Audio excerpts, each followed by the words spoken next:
Ito, nabili ni Kabiyang Roger ng 40,000. Ayan, kasama pa siya dun sa huling trip natin, yung na-stranded sa papunta ng Luzon. So, naiwan po ito mga kagandang buhay gawa nung nagkasakit siya. Ang sakit niya, parang nilagnat siya. Tapos, meron kaming nakitang parang mga sugat. Ayan o, sa puwit niya. Parang may mga sugat siya. So, pumayap na siya. Kaya sabi ni Kabiyang Roger, just in case na gumaling siya, ay alagaan na lang namin. Kasi investment na rin. Kasi siyempre napamahal na sa yung baka pagka ganitong naalagaan natin. Hindi siya kumakain ng feeds. So, hindi siya kumakain ng feeds. Pure lang talaga na mga damo ang kanyang kinakain. Ano ba yung in-spray sa kanya, Meg? Worm spray para patay ng... Worm spray. Para hindi siya lapitan ng langaw. Worm spray ba, patingin. Kumpinix. So, sino nagresita nito sa inyo? Kumpinix, Sa Pacifica? Kumpinix. Ayan, so malaking bagay talaga, no? Oxytetracycline hydrochloride gentian violet. So, ano kaya ang sakit yun, no?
Ayan, mga kagandang buhay yung sitwasyon natin dito ngayon sa Negros. So, dumating kami kahapon at supposed to be dapat mamili na kami ng mga baka sa isang auction market. Pero napakalakas po ng ulan. Meron po kaming barracks dito sa Negros at ito po yung sitwasyon namin ngayon. Pinasok po kami ng tubig baha. So, ang gagawin na lang namin this day ay magpahinga na lang muna. So, today is Huwebes. So, dapat mamili na kami para pagdating ng truck, magka-quarantine pa po kasi mga kagandang buhay ang truck natin sa port ng Negros. 7 days po talaga ang quarantine para po sa ASF. Kaya pagdating ng truck, 7 days pa bago kami makakarga, bago kami makabiyahe. Kailangan pa po kasi mag-quarantine. So ngayon, napakalakas po ng ulan. At meron po kaming kubo-kubo dito pinagawa si Kabiyang Roger para po hindi po kami magastusan sa kaka-hotel. So, kung dito na lang rin naman ang hanap buhay namin sa Negros, mamili kami ng baka, kailangan meron po kaming kubo at kung may mabili tayong baka, pwedeng maalagaan dito yung mga baka. At saka may balak po kami magkaroon na rin ng tindahan dito, mga bigas from Mindoro kasi masarap talaga ang bigas from Mindoro. Ng buhay. So, pwede rin tayong gagawa dito ng tindahan na rin para yung truck natin may income papunta pa lang dito. Medyo tumigil ang ulan at merong nagdala dito sa barracks namin ng baka binibenta kay Kabiyang Roger. 40,000 daw ito. Yan o.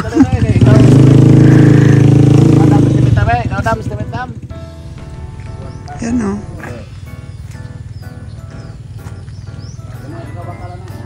Dalawang bisis na to ng anak daw.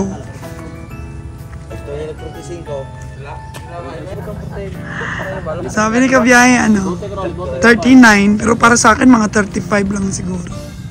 Bote. Doon kisa na ako. Doon sapot ba? Local sapot. 30 taon lang, no? 35 mig? 35? Tambok rag. Iko ako ka.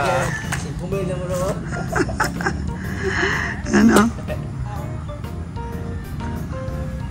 Mga legit magbabaka, 2023. Yung ahinti namin, medyo kumita na rin siya sa 5 baka niya na nabili this last biyahe namin. Pero nung nakaraan, natalo siya ng 20K. Magkano yung talo mo nung nakaraan, Meg? 20,000 na? Oh, 20,000. Tapos nanalo ka ngayon, 11 lang? Oo, siguro.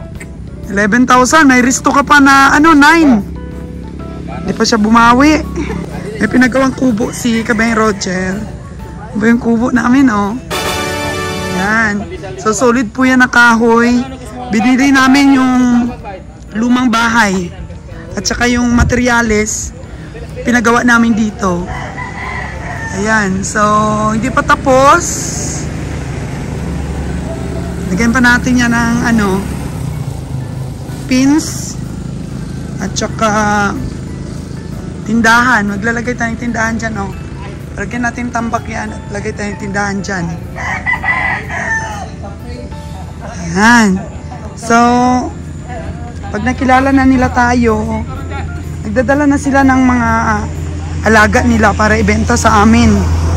Bukas, pupunta tayo sa Nabilog Stockyard kung saan nadukutan ako ng 250K. Naalala nyo pa ba yun? Babalik tayo para mamili dun bukas. Kung maganda ang panahon. Pero pagka maulan, ay dito lang muna tayo.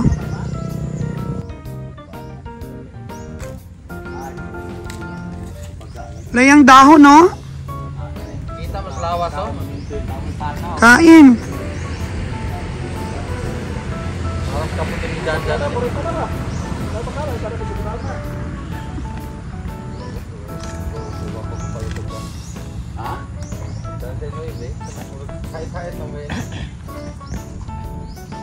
Pulak yung skalibo. Pila ba? Pulak yung skalibo mo. Wala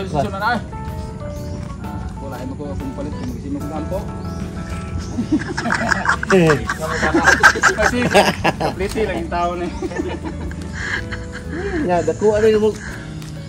Agaw. Lupig tug luwasay ginani ba? Lupig. Kabalo sa agaw, di ni buka undangan agaw. Matay ka kapag may lang katapla to agaw. Anong bago dyan? So magkano kabiyang Roger yung bili mo? Ayaw ko namang sabi sa presyo niyan, kaya baka sabihin naman tayong barat. Pero yung sabi ko niyan, Oh. Palaging lugi. Tugot na yung helmet. Ito, nabili ni kabiyang Roger ng 40,000. Ayan. Kasama pa siya dun sa huling trip natin, yung na-stranded sa papunta ng Luzon. So naiwan po ito mga kagandang buhay gawa nung nagkasakit siya. Ang sakit niya, parang nilagnat siya. Tapos, meron kaming nakitang parang mga sugat. Ayan o, sa puwit. Sa puwit niya. Parang may mga sugat siya. So pumayat na siya. Kaya sabi ni kabiyang Roger, just in case na gumaling siya, ay alagaan na lang namin. Kasi investment na rin. Kasi siyempre napamahal na sa yung baka pagka ganitong naalagaan natin. Hindi siya kumakain ng feeds. So hindi siya kumakain ng feeds. Pure lang talaga na mga damo ang kanyang kinakain. Ang bakang ito ay medyo mataas siya compare dun sa isa, oh. Yung 39 na tinatawaran ni kabiyang Roger.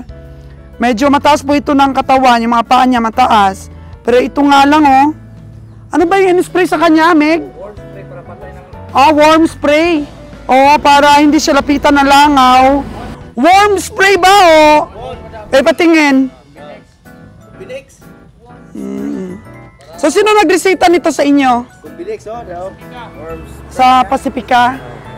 Ayan, so malaking bagay talaga, no? Oxytetracycline hydrochloride gentian violet. Alam mo yung gentian violet, pag ang mga baby ba, pag mayroong masugat dito sa bunganga dati, gentian violet nilalagyan ng nanay ko. Kaya oxytetracycline, antibiotics. Yes. So lalagyan natin siya para, ayan o, tingnan nyo yung puwit niya.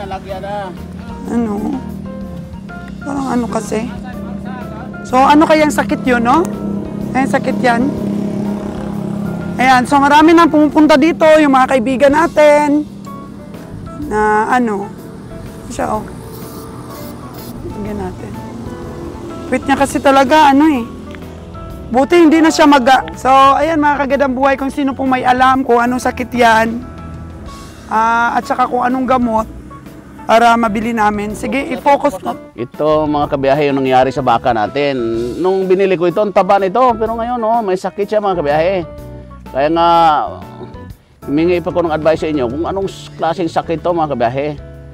Dahil ako po hindi talaga bihasa sa mga ganitong sakit ng baka. Kasi yung ano niya, yung may video sa paa sa hita, video na nababaklas, oh, may yung sugat. Hindi naman siya talaga actually sugat, parang bumabakbak lang siya. Tapos hindi naman malalim. Bante mga Choy, bante mga dito Toy. O, tingnan natin mga kabiyahe. Paki-comment man po, baka may alam po kayong kung anong gamot dito. Yan sa puwet niya, yan mga kabiyahe, tingnan parang nababakbak. Kaya nga kung mayroon po kayong alam mga kabiyahe, paki-comment sa akin para magamot ko po yung bakang ito mga kabiyahe. Kawawan mga baka mga kabiyahe. Baka masib natin siya. At saka mataas ang katawan niya, oh. Tapos malalaki ang bones niya. Kaya kung makasurvive ito mga kabiyahe, alagaan ko na lang ito. Yan mga kabiyahe, laki ng katawan ng bakang ito mga kabiyahe.